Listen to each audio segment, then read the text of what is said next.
Hello जी, आशा करती हूँ कि आप सभी बहुत अच्छे होंगे भाई। जैसा कि आप सभी को पता है कि हरियाणा पब्लिक सर्विस कमीशन की तरफ से काफ़ी सारी असिस्टेंट प्रोफेसर की वैकेंसी निकाली गई हैं भाई। और फिज़िकल एजुकेशन का आज रिज़ल्ट जो है वो आ चुका है। असिस्टेंट प्रोफेसर की बात कर रही हूँ भाई। तो जो फिज़िकल एजुकेशन का आज रिज़ल्ट आया है, तो आप देख सकते हैं भाई, ये जो पेपर है बहुत ज़्यादा इजी आप इस पेपर को बोल सकते हैं। और इसमें जहाँ आपको है ना 81, 88, 87 नंबर वाले बच्चे मिलेंगे, तो वहीं पर आप देखो भाई, यहाँ पर आपको है ना 39, 37, 36, ठीक है, इस तरीके के भी नंबर मिलेंगे। और आप सभी को पता है कि कंडीशन है कि आप नेट क्वालिफाई हैं तभी तो आप एग्ज़ाम दे रहे हैं। तो ऐसा नहीं है, लेवल हर किसी का अपना अलग अलग है। और ये देखो 24 नंबर भी हैं भाई किसी के, ठीक है। तो ऐसा बिल्कुल भी नहीं है। तो यहाँ 82 के आसपास जो है मेरिट गई थी भाई। अब सीधी सी बात है, पेपर का लेवल ठीक था, दूसरा जो है पोस्ट कम है। और यहाँ बुलाए भी शायद 4 गुना से कम ही बच्चे हैं, क्योंकि 126 को अगर आप 4 से मल्टीप्लाई करेंगे तो आपकी 504 के आसपास पोस्ट बन रही हैं।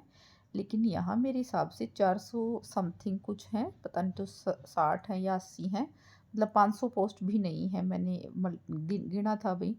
तो कम बच्चों को बुलाया गया है, 4 गुना बच्चे नहीं हैं। और दूसरा आप लोगों को बता दूं भाई, 82 के आसपास इसकी मेरिट बताई जा रही है कि 82 मेरिट इसमें गई है। तो ये तो फिज़िकल एजुकेशन का है। तो इनका मेंस का एग्ज़ाम है भाई, जिसका क्लियर हो गया है वो अपने मेंस की तैयारी करें। दूसरा, आज एक और चीज़ हुई है, एएमओ का रिवाइज्ड रिज़ल्ट आपने देखा होगा। ईडब्ल्यूएस की जो पोस्ट थी वो जनरल में कन्वर्ट करके आज रिज़ल्ट निकाल दिया गया है एएमओ का। तो उसी प्रकार से पीजीटी के कुछ सब्जेक्ट ऐसे थे, 2-3 सब्जेक्ट जहाँ ईडब्ल्यूएस की पोस्ट वैकेंट रह रही थी, शायद ज्योग्राफी है एक तो। और तो उनमें अब आपको देखने को मिलेगा कि वो जनरल जो रहती थी वो पोस्ट आपकी कर दी जाएंगी। तो जिनका 2-3 1-2 रैंक से रह रहा है या बिल्कुल लास्ट पायदान पर खड़े हैं, तो उनका सिलेक्शन होने के अभी पूरे चांस हैं।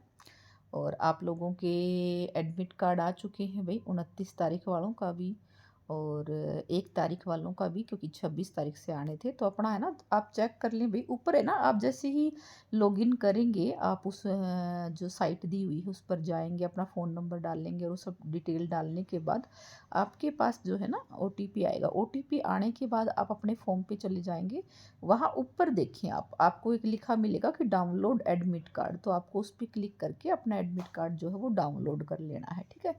तो इस तरीके का है। बाकी मेरी तरफ से आप सभी को ऑल द बेस्ट। रही हिस्ट्री की बात भाई, हिस्ट्री की कट ऑफ की बात कर रहे हैं बच्चे, तो एक चीज़ आप लोगों को बोल देती हूँ भी, काफ़ी सारे क्वेश्चन इसमें हिस्ट्री में गलत दिए हुए हैं। तो जिसके भी अभी भी 60+ नंबर बन रहे हैं, जो अभी की आई थी उसके अकॉर्डिंग अगर 60+ भी नंबर बन रहे हैं तो अपनी तैयारी करें भाई, नुकसान कभी कुछ नहीं होता है अगर आप तैयारी कर रहे हैं तो। लेकिन अगर मान लीजिए आपका नाम आया और आपने अभी तैयारी नहीं की, तो फिर आप लोगों को नुकसान हो जाएगा। तो पढ़ाई का कभी कोई नुकसान नहीं होता है। सीईटी के भी फॉर्म आ चुके हैं, अपने वो भी भर लेना भाई जिसको भरने हैं।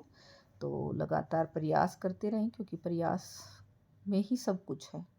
मेरी तरफ से आप सभी को ऑल द बेस्ट। जिनका 29 को एग्ज़ाम है, जिनको 1 तारीख को एग्ज़ाम है, क्योंकि फिज़िक्स केमिस्ट्री का 29 को है और आपका हिंदी और इकोनॉमिक्स का 1 तारीख को है। तो अच्छे से अपने पेपर भाई ये भरें। ओएमआर बहुत अच्छे से भरनी है। आपने देखा होगा कैंसिल की, कितने बच्चों की कैंसिल कर रखी है। तो वो गलतियों की वजह से ही कैंसिल होती, तो इस तरीके की गलतियाँ आप लोगों को नहीं करनी है। मेरी तरफ से ऑल द बेस्ट।